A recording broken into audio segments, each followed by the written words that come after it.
Tazio, aujourd'hui tu vas nous parler d'une jeune rappeuse et influenceuse qui fait son grand retour après 5 années de silence. Il s'agit d'un comeback pour le moins fracassant, puisque Lil Tay, c'est son pseudo, est revenu d'entre les morts. Claire Hope, de son vrai nom, se fait connaître sur les réseaux sociaux en 2018, Tazio.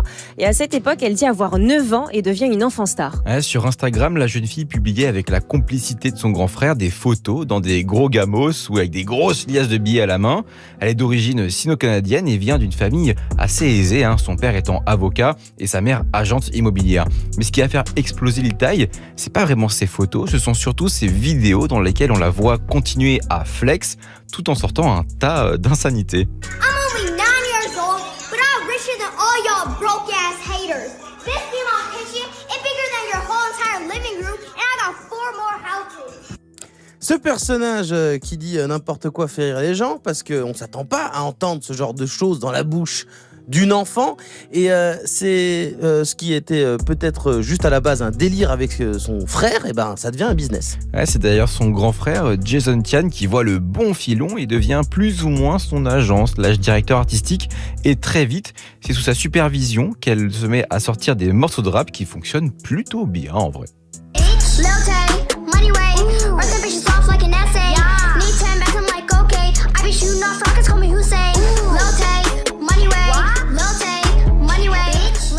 Le succès la propulse, elle passe même de 300 000 à 2,5 millions d'abonnés en 2 semaines, c'est énorme. On la voit en photo avec le rappeur Chief Keef ou même danser en vidéo avec l'influenceur Jake Paul. Mais à force de chercher l'outrance, le compte Instagram de Lil Tay devient un petit peu gênant pour une enfant de 9 ans. On la voit fumer la chicha ou même dire des trucs très sexuels dans ses sons.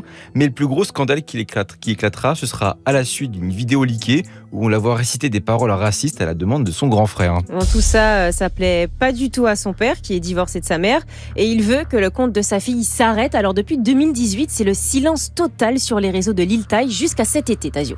Une nouvelle terrible tombe sur le compte Instagram de la jeune fille. Un communiqué publié sur son fil annonce qu'elle et son frère seraient apparemment décédés dans des conditions qui restent inconnues. Internet s'affole, les médias s'en emparent, tout le monde est super triste et le lendemain, une story est publiée dans laquelle Lil Tay dément. C'est la première fois qu'elle prend la parole depuis 5 ans. Selon elle, c'est son père qui aurait tenté de propager cette fausse information. Elle le qualifie de violent, raciste, misogyne et même d'abuseur sexuel, confirmant de vieilles théories sur le comportement de ce dernier qui avait été réalisé suite à des posts Instagram étranges en 2018. Alors de son côté, le père lui plaide l'innocence depuis toujours et il suppose que ce sont certainement des hackers qui seraient à l'origine du post Instagram. Ouais, est-ce que c'est vraiment des hackers? C'est un peu chelou, ou bien plutôt un vrai coup de son père abusif qui veut contrôler la vie de sa fille. En tout cas, durant 5 ans, une bataille judiciaire se jouait certainement entre les parents pour la garde des enfants, empêchant la jeune fille d'avoir accès à ces réseaux. Mais on a aussi appris autre chose. Alors, moins grave, Lil Tay mentait sur son âge puisqu'elle avait en fait 11 ans en 2018. Ça faisait partie du personnage d'être un enfant. Aujourd'hui, elle en a 16 et signe son grand retour dans l'industrie musicale avec un nouveau son, Sucker for Green.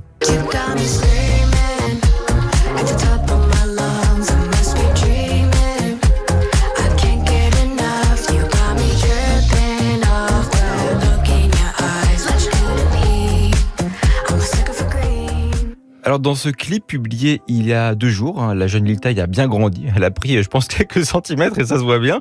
Ses codes outranciers, par contre, ils ont quasiment disparu. Alors, elle fait beaucoup référence à l'argent dans ce son-là, mais oui. C'est pas comme avant où elle est plus en mode j'aime l'argent dans ce son-là, alors qu'avant c'était en mode je suis riche et je t'emmerde. Elle avait des grosses chaînes, elle était devant des grosses bagnoles, elle avait 9 ans, ça n'avait aucun sens. C'est ça, voilà. Là, c'est beaucoup moins parodique. C'est vraiment un son un peu plus, c'est souriant, mais c'est pas comme avant où c'est vraiment un truc fait pour l'humour.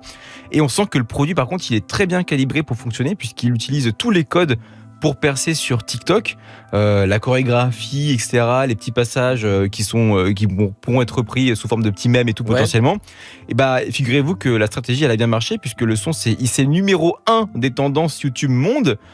Et c'est presque à se demander en fait si la fausse annonce de son décès publiée il y a quelques semaines serait pas un énième coup de communication qui serait organisé par son grand frère pour faire parler un peu autour de son retour au moment où ce sera le cas, ce qui est du coup le cas depuis 2 jours. En tout cas, il y a encore beaucoup de mystères qui entourent la jeune fille et on suivra ça avec intérêt. Voilà. Réseau.